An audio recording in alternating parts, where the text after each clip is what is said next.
Hello everyone, welcome to my YouTube channel. तो जैसे हम आपके पास इससे पहले की वीडियोस में हम पढ़ रहे हैं आपके पास मैट्रिसेस। तो इससे पहले हमने मैट्रिसेस के टाइप्स या उसका इंट्रोडक्शन और उस पर ऑपरेशन हम पढ़ रहे हैं आपके पास। ठीक, तो ऑपरेशन के अंतर्गत मल्टीप्लिकेशन, एडिशन, सब्सट्रैक्शन मैं आपको पढ़ा चुका हूँ और साथ में उस पर आधारित जो एक्सरसाइज है 3.2 वो हम कंटिन्यू कर आपके पास। ठीक है, तो इससे पहले मैंने आपके पास इस पहले वाला जो वीडियो है उसमें आपके पास एक्सरसाइज के कुछ क्वेश्चन कराए हैं। आगे जो कुछ और इंपॉर्टेंट क्वेश्चन है उनको मैं आपको बता रहा हूँ आपके पास। ठीक है, तो यहाँ से आपके पास कुछ क्वेश्चन जो आपके पास काफ़ी इंपॉर्टेंट, कुछ कॉन्सेप्ट आपके पास वो काफ़ी ज़्यादा इंपॉर्टेंट होने वाले हैं और जो कि डिपेंड करेंगे, क्योंकि एक्सरसाइज पूरी की पूरी ऑपरेशन पे डिपेंड करती है।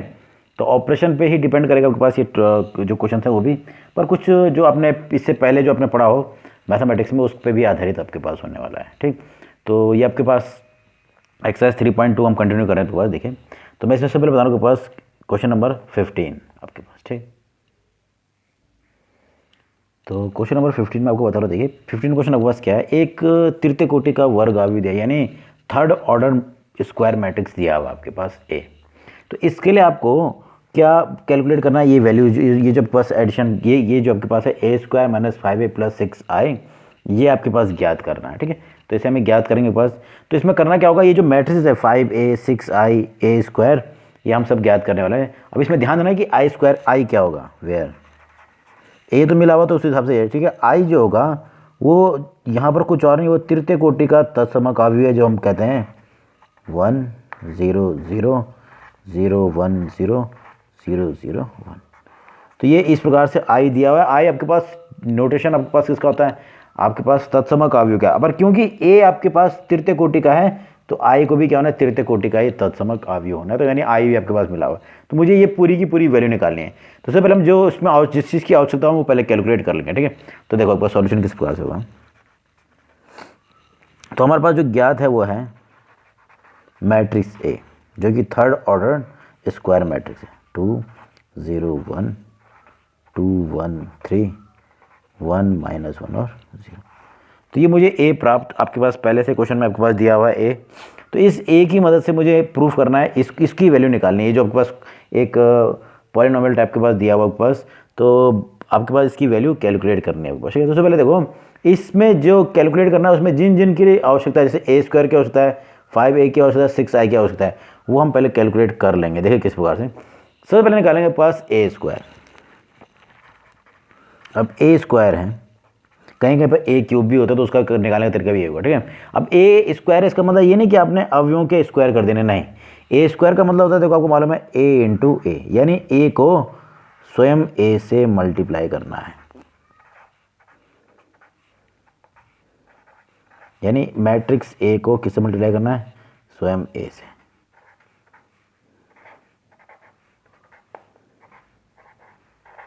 तो ये इस प्रकार से मल्टीप्लाई, किस प्रकार, ये मैंने ए स्क्वायर को लिख दिया। अगर ये ए क्यूब होता तो उसके लिए पहले आपको ए स्क्वायर निकालना पड़ता, तब जाके ए स्क्वायर इंटू ए लिखा जाता। ठीक है, तो ये था ए स्क्वायर, तो आपके पास हो गया ए इंटू ए। तो इस प्रकार से क्या होगा, तो ए इंटू ए मतलब मल्टीप्लाई करना, तो मल्टीप्लाई करना हमको आता है। इससे पहले हमने वही किया आपके पास एक्सरसाइज में भी और जब मैंने ऑपरेशन बताया। ठीक है, तो कैसे करते हैं, इसकी जो पहली जो पंक्ति है उसको पहले इसके पहले कॉलम से, फिर दूसरे कॉलम से, फिर तीसरे कॉलम से मल्टीप्लाई करते हैं। देखो मैं मल्टीप्लाई डायरेक्ट कर रहा हूँ।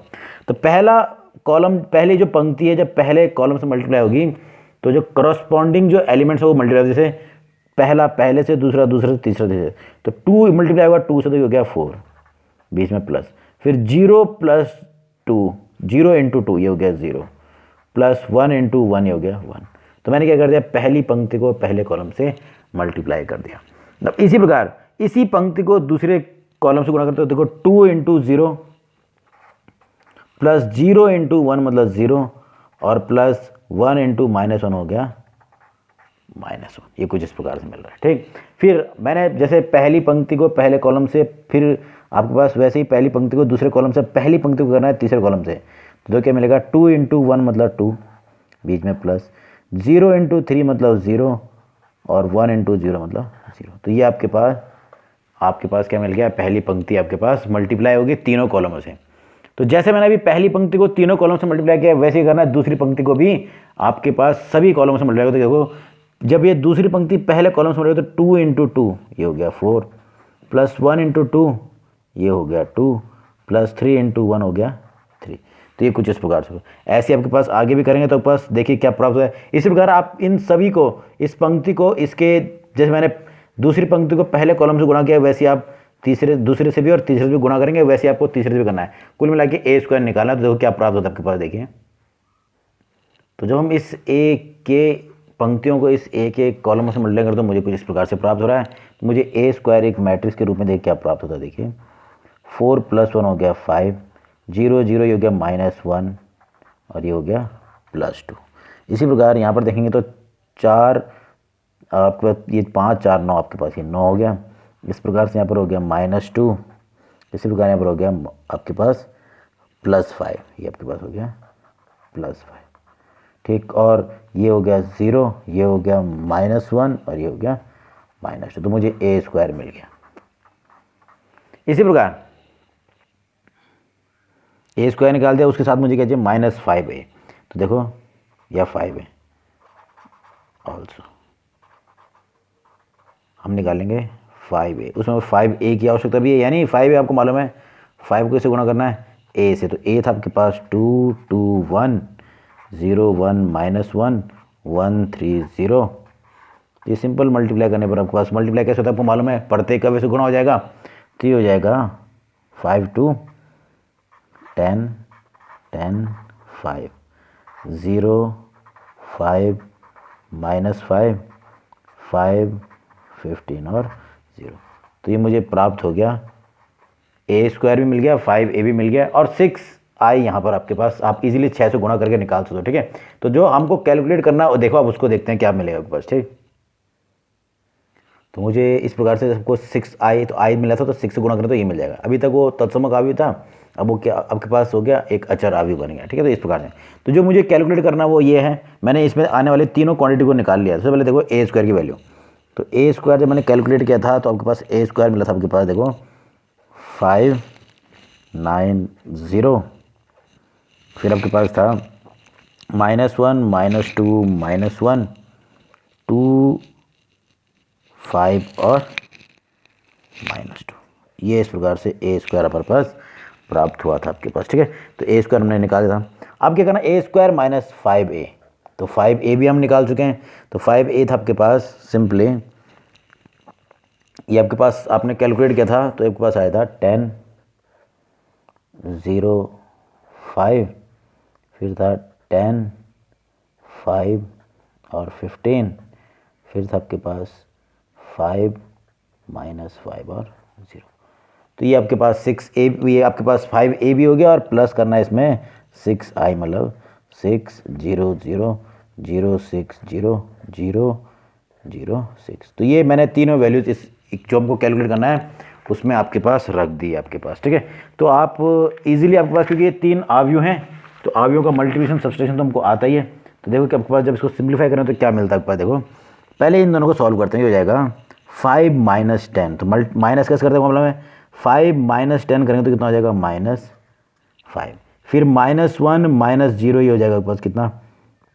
तो इस प्रकार से आपके पास हो रहा है, ये हो रहा है -1, क्योंकि -1 -0 2 -5 मतलब -3, ये पहली पंक्ति में ये आ रहा है। ऐसे ही 9 -10 करेंगे तो आपके पास हो रहा है -1, ठीक। फिर इसी प्रकार से आपके पास था -2 -5 करेंगे तो -7, फिर 5 -15 करेंगे तो ये हो गया -10, वैसे ही 0 -5 करेंगे तो -5, -1 माइनस का प्लस क्या हो जाएगा, 5 हो रहा था तो -1 और +5 हो गया 4, और ऐसे ही -2 -0 करेंगे तो हो जाएगा -2। तो ये आपके पास आ गया a स्क्वायर -5a। इसमें क्या जोड़ना है, इसमें जोड़ना था 6i, मतलब 6 0 0 0 6 0 0 0 और 6। अब जोड़ते कैसे हैं वो भी आपको मालूम है। तो देखो संगत अवयव जुड़ जाते हैं, तो जुड़ेंगे कैसे, -5 + 6, क्योंकि इसका पहला एलिमेंट यही, तो कितना हो जाएगा +1। ऐसे ही -1 + 0 मतलब -1, -3 + 0 मतलब -3। इस प्रकार से हो जाएगा -1 -7 + 6, तो ये हो जाएगा पास -1, और ये रह जाएगा -10 -5 4 और -2 + 6 हो जाएगा +4। तो ये आपके पास क्या कैलकुलेट हो रहा है, ये हो रहा है a स्क्वायर -5a + 6i। तो ये आपके पास एक मैट्रिक्स के रूप में ये प्राप्त हो रहा है। तो यही आपके पास क्या हो गया सॉल्यूशन इसका। तो सिंपल है, बस ए स्क्वायर निकालना आपको आना चाहिए, बाकी तो आपने पहले भी पढ़ लिया होगा। ए स्क्वायर मतलब ए को ए से स्वयं से मल्टीप्लाई। ए स्क्वायर अगर मान लो किसी प्रश्न में ए क्यूब है तो आपको लिखते हैं ए क्यूब लिखते हैं ए स्क्वायर इंटू ए, या सिंपली ए इंटू ए निकालिए और उसको फिर ए से मल्टीप्लाई कर दीजिए। तो इस प्रकार से क्वेश्चन भी आ सकते हैं, जो कि आपके पास नेक्स्ट क्वेश्चन जो है उसमें ए क्यूब वाला ही टर्म आपके पास, ठीक है। तो उसको आप इजीली कर सकते हो आपके पास, ठीक। अब जो अगला क्वेश्चन आपको मैं बता रहा हूँ काफ़ी इंपॉर्टेंट आपके पास है। देखिए आपके पास आव्यू ए दिया हुआ और आई दिया है आपके पास, और आपको इसमें के की वैल्यू निकालनी है, जबकि दे दिया गया है कि ए स्क्वायर किसके बराबर है, के टाइम्स ऑफ ए माइनस 2 आएगा, ठीक है। तो देखो एक बार सॉल्यूशन के लिए मैं सबसे पहले निकाल रहा हूँ ए स्क्वायर। ए स्क्वायर मतलब मैंने आपको अभी बताया ए डॉट ए मतलब 3 4 माइनस टू को गुणा करना है फिर से स्वयं से, मतलब 3 4 माइनस टू। ऐसे नहीं कि ए स्क्वायर का मतलब ए के अवयवों का स्क्वायर कर देना, नहीं वो गलत होगा बस, ठीक है। तो उसमें क्या करना है, ए स्क्वायर निकालना है तो इसका लेफ्ट हैंड साइड मिल जाएगा, उसके बाद ये कैलकुलेट किया जाएगा तो राइट हैंड साइड में मिल रहा है, दोनों को इक्वल रख के का मान निकाला जा सकता है। देखो ये काफ़ी इंपॉर्टेंट क्वेश्चन भी आपके पास, ठीक है। तो पहले मैं निकाल रहा हूँ ए स्क्वायर। मैट्रिक्स ए के हिसाब से ए स्क्वायर तो कैसे निकलता है आपको मालूम है, इसकी पंक्तियों का गुणा इसके कॉलम से होना। तो कैसे करते हैं आपको मालूम है, संगत अवयव गुणा होते हैं। तो पहली पंक्ति का गुणा पहले कॉलम से होगा, तो देखो 3 3 हो गया 9, बीच में आता है प्लस, फिर हो रहा था 2 -2 + 4, -2 को गुणा करना है 4 से, हो जाएगा -8, ये इस प्रकार से, ठीक। ऐसे फिर ये दूसरी पंक्ति से भी गुणा होगा तो ये होगा 3 दूने 6 यानी -6 प्लस 2 गुणा ये -2 गुणा -2 से हो +4, तो ये इस प्रकार से मिल गया। मैंने पहली पंक्ति को दोनों ही कॉलमों से गुणा कर दिया है। ऐसे क्या करना है, दूसरी पंक्ति को भी दोनों कॉलम से गुणा करेंगे तो ये देखो क्या होगा, संगत अवयव गुणा होगा तो 4 3 12 प्लस 4 गुणा -2 हो गया -8, ये कुछ इस प्रकार, ठीक है। इस प्रकार से ये दूसरे कॉलम से भी गुणा होता है, 4 दूने 8 यानी -8 प्लस बीच में प्लस ही होता है, और ये कितना होगा 2 दूने 4 यानी पॉजिटिव 4। तो आपके पास प्राप्त हो रहा है ए स्क्वायर के रूप में। देखिए ए स्क्वायर आपके पास होगा, आपके पास ये हो गया 1, ये हो गया -2, और ये हो गया आपके पास 4, और ये हो गया -1। तो मुझे ए स्क्वायर कैलकुलेट हो गया आपके पास, ठीक है। तो ये ए स्क्वायर आपके पास है। इसी प्रकार से तो जो था उसमें मैंने ए स्क्वायर का मान लिया, आपके पास दिया हुआ है ए स्क्वायर इक्वल टू के टाइम्स ऑफ ए -2i। अब मैं वैल्यू रख दूंगा यहाँ पर, तो देखो क्या होगा, ए स्क्वायर तो मैंने निकाल लिया, अब यहाँ पर है के ए। अब ए मुझे मिला हुआ है, ये ए है, इसको के से गुणा करेंगे तो क्या मिलेगा, तो के टाइम्स ऑफ मैंने लिख दिया पहले 3 -2 4 -2 और -2 टाइम्स ऑफ आई भी आपको मिला हुआ 1 0 0 और 1। तो ये देखो आपके पास क्या मिलता है, पहले तो जब राइट हैंड साइड को सिंप्लीफाई करें तो क्या मिलता है, ये मिलेगा 1 4 -2 -4, ये तो ऐसे ही रहेगा। इस तरफ जब मैं के से गुणा करूंगा तो इसको तो कैसे करूँगा, गुणा करते हैं हमको मालूम है, सारे अवयव के से गुणित हो जाएगा 3k -2k 4k -2k, और इसको जब 2 से गुणा करते हो जाएगा 2 0 0 और 2। तो जब सिंप्लीफाई करना है, यानी सिंप्लीफाई क्या करेंगे, अब ये एक मैट्रिक्स है, ये एक मैट्रिक्स, दोनों के बीच में माइनस है, मतलब माइनस करना है। तो देखो क्या प्राप्त सही आपको मिल रहा है, 1 4 -2 -4 इक्वल टू ये हो जाएगा 3k -2, फिर यहाँ हो रहा है -2 -0 मतलब -2k, फिर ऐसे ही हो रहा है 4k -0 मतलब 4k रह जाएगा -2k -2। तो मुझे इस प्रकार से एक दो आपके पास क्या मिल रहा है, इस इक्वेशन के रूप में मुझे मिल रहा है कि ये जो मैट्रिक्स लेफ्ट हैंड साइड में है वो इस मैट्रिक्स राइट हैंड साइड के बराबर होगी।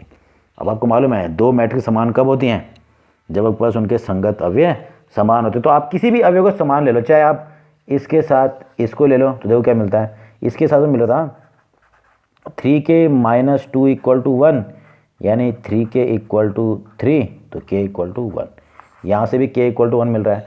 अगर मैं दूसरा इस वाले एलिमेंट को लेता हूँ, ये हो जाता 4k और 4 को लेता, तो क्या मिल रहा है देखो 4k इक्वल टू 4 यानी k इक्वल टू भी 1। तो मुझे यहाँ पर क्या मिल जाएगा, किसी भी ये क्योंकि दो अवयव समान है तो समान अवयव के गुण से उसके संगत अवयव भी समान होने चाहिए थे। तो जिसकी मदद से आप किसी भी अवयव को ले लो, आप संगत अवयव को, इन दोनों को लिया मैंने तो इससे भी के का मान 1 मिल रहा है। जब इन दोनों को लिया तो इससे भी क्या मिल रहा है, के का मान 1 मिलेगा। अगर -2 इक्वल टू -2 के है तो उससे भी के का मान 1 मिलेगा, और यहाँ पर भी आपके पास क्या मिल जाएगा, इजीली 1 प्राप्त हो जाएगा आपके पास। ठीक है, तो यहाँ पर के की वैल्यू कितनी मिल रही है, +1 आपके पास। ठीक, अब मैं बता रहा हूँ क्वेश्चन नंबर 19वां। तो क्वेश्चन को देख के घबराना नहीं आपके पास, सिंपल ही है क्वेश्चन आपके पास। बस ये है कि एप्लीकेशन जो है ना, इससे आपको पता चला कि हाँ कि मैट्रिक्स का एप्लीकेशन आपके पास बहुत बिजनेस के उसमें या बैंकिंग सेक्टर में बहुत ज़्यादा आपके पास। ठीक है, तो यहाँ पर भी कुछ ऐसी प्रकार का एक प्रश्न देखो, प्रश्न दिया हुआ है आपके पास, ए ट्रस्ट फंड हैज़ ₹30,000। तो एक व्यापार संघ आपके पास है जिसके पास कुल मिला के 30,000 रुपये हैं। कितने आपके पास है, 30,000 रुपीज़ आपके पास है। That must be invested in 2 different bond, जिनमें जो अमाउंट है उसका निवेश आपको करना है। ठीक है, और किस में करना है आपको बता दिया कि आपके पास देखो कि 2 प्रकार के बॉन्डों में आपके पास क्या करना है, अलग अलग प्रकार के उसमें निवेश करना है। ठीक है, तो कुल मिला के जो अमाउंट आपके पास उस ट्रस्ट के पास है वो है 30,000। कितना है कुल अमाउंट जो है इन्वेस्टमेंट करने के लिए उस व्यापार संघ के पास, वो कितना है 30,000, जिसको वो निवेश करता है 2 अलग अलग प्रकार के बॉन्ड को। 2 अलग अलग प्रकार के बॉन्ड आपके पास, ए बी कुछ भी मान लो पास। ठीक है, तो आपके पास 30,000 रुपये को उसको क्या करना है, 2 बॉन्डों में निवेश करना है, जिसमें के बारे में बताया गया है कि जो पहले बॉन्ड है, जो फर्स्ट बॉन्ड है, उसमें 5% का क्या मिलता है, ब्याज मिलता है प्रत्येक वर्ष, वार्षिक रूप से। पहले बॉन्ड में आपके पास कितना मिलता है, 5% का, और जो दूसरा बॉन्ड है उसमें मिलता है 7% का। अब कंडीशन क्या है भाई, जिसमें 7 उसमें बेच देते नहीं, पर करना क्या है कि दोनों में ही निवेश करना है। Must be invested in 2 different bond, उसको अनिवार्य रूप से 2 अलग अलग बॉन्डों में निवेश करने हैं 30,000। तो 2 बॉन्डों की स्थिति दे रखी कि एक में है 5% का इंटरेस्ट और एक में है 7% का। ठीक है, तो आपको किसका यूज़ करना है, देखो इसमें लिखा है यूजिंग मैट्रिक्स मल्टीप्लीकेशन। तो मैट्रिक्स बनाने पड़ेंगे, उनका मल्टीप्लाई करना पड़ेगा, तब जाके हमें क्या पता करना है। देखो determine how to divide 30,000 among the 2 types of bonds. हम इस 30,000 को इन 2 बॉन्डों में किस प्रकार से तोड़ें कि जो प्राप्त होने वाला एनुअल इंटरेस्ट वो कितना हो जाए। पहले केस में 1800, दूसरे केस में क्या है 2,000 रुपये की टोटल इंटरेस्ट जो मिले ना दोनों बॉन्डों से पर ईयर के, एक ईयर के पश्चात वो कितना होना चाहिए। एक पहला केस है 1800 और दूसरा क्या है आपके पास 2,000 रुपये। ठीक, तो एक अगर मैं बता दूंगा तो आप दूसरा भी कर सकते हो। देखो आपके पास सिंपल सा है इसमें भी। तो पहले हमको मैट्रिक्स बनाने पड़ते हैं आपके पास, तब जाके ये प्रश्न होने वाला, क्योंकि उसने कहा है यूजिंग मैट्रिक्स मल्टीप्लिकेशन। पहले जो इन्फॉर्मेशन दिया है उसको मैं उस हिसाब से मैंने मान लिया। देखो सॉल्यूशन, लेट एक्स अमाउंट, माना एक्स अमाउंट क्या है, या रुपीज एक्स जो भी amount is invested in first bond. जो पहला जो बॉन्ड है उसमें हमने क्या कर दिया, उसमें एक्स अमाउंट क्या कर दी, इन्वेस्ट कर लिए। तो अमाउंट इन्वेस्टेड जो सीधा सीधा अर्थ है, then implies that amount invested in second bond कितना हो जाएगा। अब देखो भाई 30,000 में से आपने एक्स तो कर दिया फर्स्ट बॉन्ड में, तो जो सेकंड बॉन्ड है उसमें कितनी हो जाएगी, सिंपल सा है 30,000 माइनस एक्स। तो एक्स तो आपने क्या कर दिया पहले वाले में अमाउंट वो कर दिया, इन्वेस्ट कर दिया, तो अपने आप ये कि जो बाकी बचा जो अमाउंट रहा होगा किस में क्या होगा आपके पास सेकंड बॉन्ड में। अब थोड़ा ध्यान देना, रेट ऑफ इंटरेस्ट दिए हुए हैं,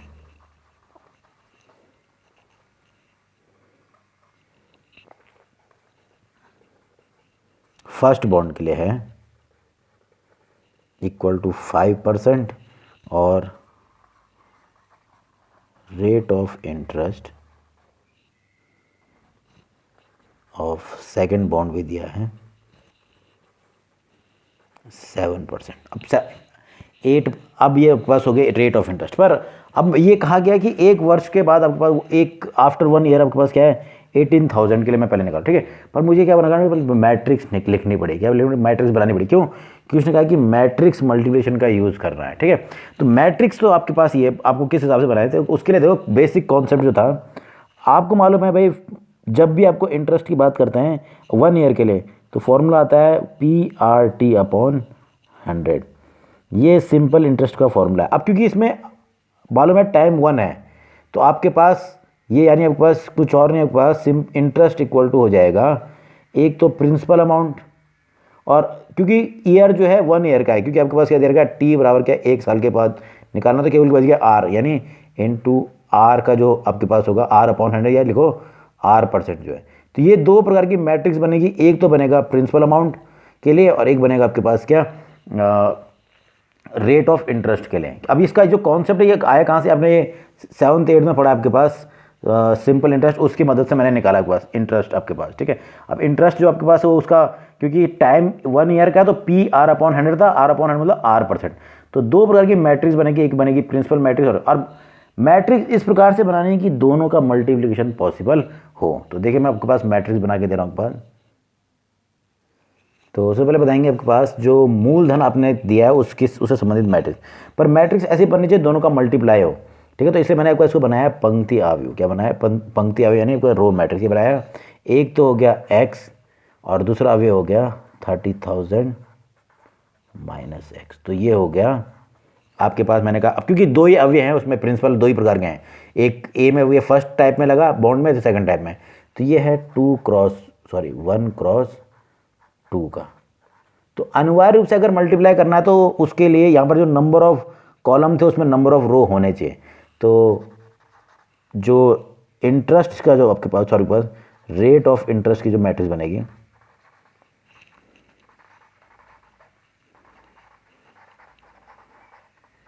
जिसको आर द्वारा निरूपित कर रहा हूँ, ये हो जाएगा। उसको क्या बनना है, इसमें अनिवार्य रूप से क्या होना चाहिए, क्योंकि यहाँ पर दो कॉलम थे वहाँ पर दो पंक्ति होनी चाहिए। तो ये एक हो जाएगा 5% मतलब 5/100, पहले वाले में ये था। एक्स वाले पे क्योंकि वो पहले उस पर लग रहा है तो इसको मल्टीप्लाई इससे होना है, और दूसरा वाला था 7/100। तो ये हो गया 2 x 1 का, दो पंक्ति और एक कॉलम, ठीक है। तो ये आपके पास प्रिंसिपल अमाउंट मैट्रिक्स बन गया। और बस तो देखो देन इंटरेस्ट इक्वल टू था P इंटू आर का यूज़ करना है। तो प्रिंसिपल आपके पास दिया हुआ है x 30,000 minus x into our matrix है 5/100 7/100। और ये जो आई है इसकी वैल्यू भी आपके पास दी हुई है एक मैट्रिक्स के रूप में। पहले केस में इफ आई इक्वल टू कितना हो जाए 1800, पहला केस जो पहला वाला भाग है उसमें, दूसरे वाले भाग में ये सीधे से 2000 हो जाए, ठीक है। तो ये आपके पास इसकी वैल्यू यहाँ रख देंगे। तो ये आपके पास आव्यूह का जो गुणनफल होता है यानी मैट्रिक्स मल्टीप्लिकेशन, उसके लिए आपके पास एक फॉर्मूला के बाद मैंने बनाया, इसकी मदद से मैं आपके पास सीधे x का मान निकालना। देखो सीधे सीधे यहाँ पर i की वैल्यू रख देनी है यहाँ पर, और r और p तो हमको मिला हुआ है, ठीक है। तो एक बार हो जाएगा देन ये हो जाएगा 1800, एक मैट्रिक्स हो गया, ये i मैट्रिक्स है, और पी आर को मल्टीप्लाई कर लीजिए तो आपके पास क्या हो जाएगा, देखो मल्टीप्लाई करना हमको आता है, पंक्ति क्या होती है कॉलम से मल्टीप्लाई हो जाएगा 5x/100 plus 30,000 minus x into 7/100। तो ये एक मैट्रिक्स बन रही है, इसको सिंप्लीफाई करना हमको आता है। देखो क्या हो जाएगा 1800 इक्वल टू, सिंप्लीफाई करने पर क्या होगा, नीचे तो एलसीएम 100 ही आएगा क्योंकि दोनों के बेस हुए, ठीक है। ये हो जाएगा 5x प्लस ये गुणा करेंगे तो 7 या 21, अब 40 माइनस 7x। तो सिंप्लीफाई करने पर आपके पास हो रहा है, अब जब मैं सिंप्लीफाई करूँगा तो देखो क्या मिलता है, ये हो रहा है 1800 इक्वल टू, यहाँ हो गया -2x/100। तो एक मैट्रिक्स ये मिली है और एक मैट्रिक्स ये मिली है। तो इन दोनों को, दोनों मैट्रिक्स इक्वल, मतलब पास सीधे सीधे आपके पास क्या मिल जाएगा, आपके पास मिल जाएगा इसकी मदद से। देखो जब इक्वल मैट्रिक्स का गुणा आप लगाओगे तो सीधे सीधे मिल जाएगा 1800 इक्वल टू 2,10,000 माइनस 2x/100। तो ये 100 यहाँ गुणा हो जाएगा तो ईजिली आपके पास x का मान मिल जाएगा। तो इस केस में जो आपके पास सिंप्लीफाई करने पर पास x बराबर मिल रहा है 15,000।